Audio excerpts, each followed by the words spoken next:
Det å etterforske store korrupsjonssaker mot makthavere er et veldig ensomt arbeid. Og disse korrupsjonsjegerne setter av og til livet sitt i fare.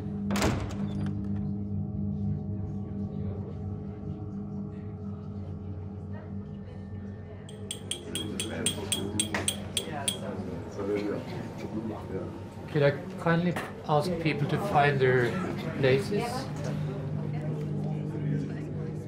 Vi valgte ut til å bli medlemmer, etterforskere og statsadvokater vi kjente rundt i verden. Her er de håndplukket, og det er virkelig mennesker som ønsket å forandre verden.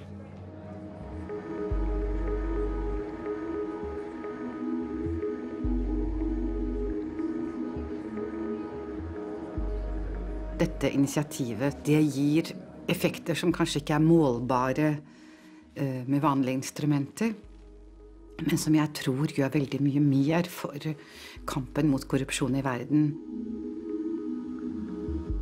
Hvert medlem forteller om sine saker, om vanskelighetene han eller hun har møtt siden sist, og de er jo ofte fantastiske. Dette er et nettverk av mennesker som lever under veldig stort press, og hvor makten ikke mangler fantasi på å finne på ting for å fjerne dem.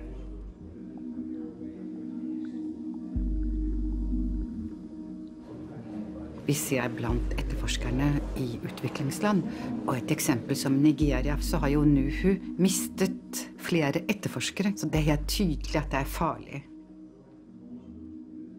Definitely they wanted to kill me. And if I had stayed, they would have killed me. No doubt about it.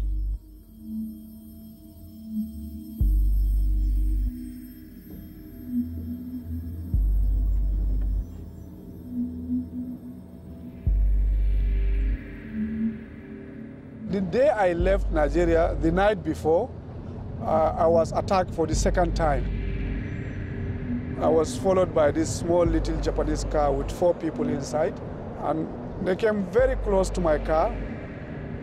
And the next thing I saw was one of the people inside the vehicle came out with a pistol and then shot at me directly. Luckily, it's a bulletproof vehicle I was driving. And I survived it.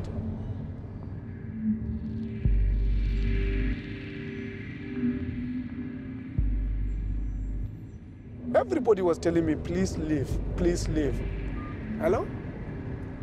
I had a call from one of the individuals who were contacted to harm me.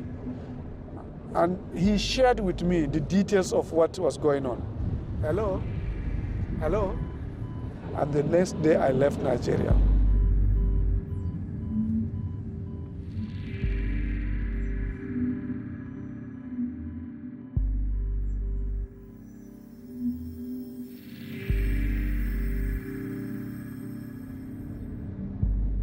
We went after the very powerful people in Nigeria. We fought grand corruption. The one that has been the most difficult one for me is the one involving a former governor. His name is James Ibori. He is extremely a very powerful politician, and we found him to have stolen billions and billions. When I was investigating him, he tried everything to stop it.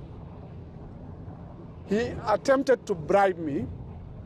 He gave me $15 million cash in bags. I'd received the money, took it to Central Bank of Nigeria, used it as evidence to charge him in court. 5 days after I charged him to court, the president of Nigeria asked me to vacate the office. His case has been the most difficult one for me. He is one of the most dangerous people. In a country like Nigeria, where probably for $100 you can get anyone knocked off. Imagine if you are taking hundreds of millions of dollars from such powerful people. They are not going to allow you. it is like a battlefront. You either survive or your enemy survives. One of you must give way. And we have lost people. Those who did work with me were killed.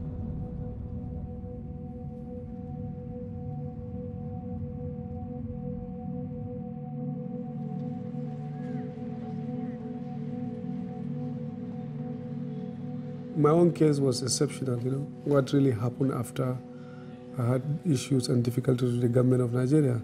It was the network that first took me and embraced me.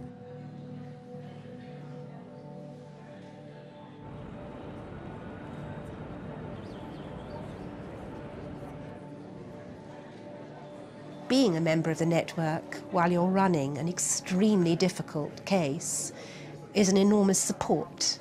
To arrive at meetings with big problems on your mind and to find that there are other people there who say, this happened to me. Don't worry, sit down, you know, relax, and we'll talk about it.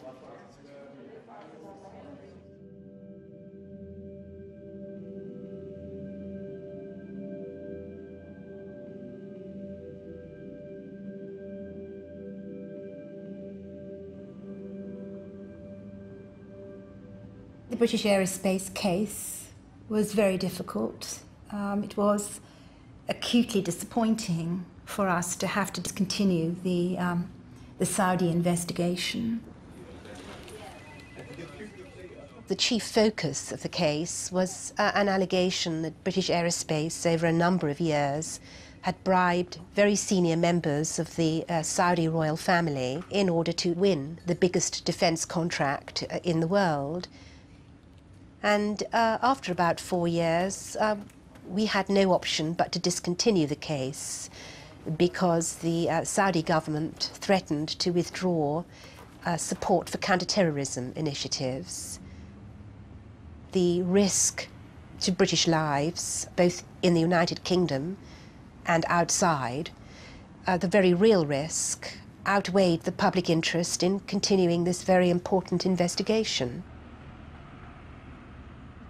And that's a very unusual position for a prosecutor to be in, of having to abandon a case that you have great commitment and great confidence in, although it was a very difficult case, legally and evidentially, but you have to discontinue it for reasons that have nothing to do with the evidence or the law, but are because of entirely external forces.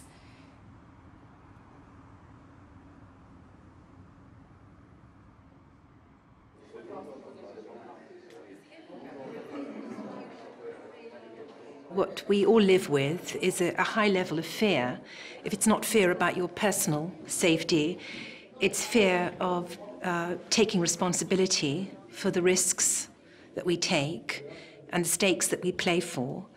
And it's very supportive to realize that there are people all around the world who are doing the same job as you, and mostly under much worse conditions. Et av motivene som driver oss mennesker å bli sett, å være fortrolig, å bli verdsatt for det du gjør. For når du har en så utsatt posisjon, så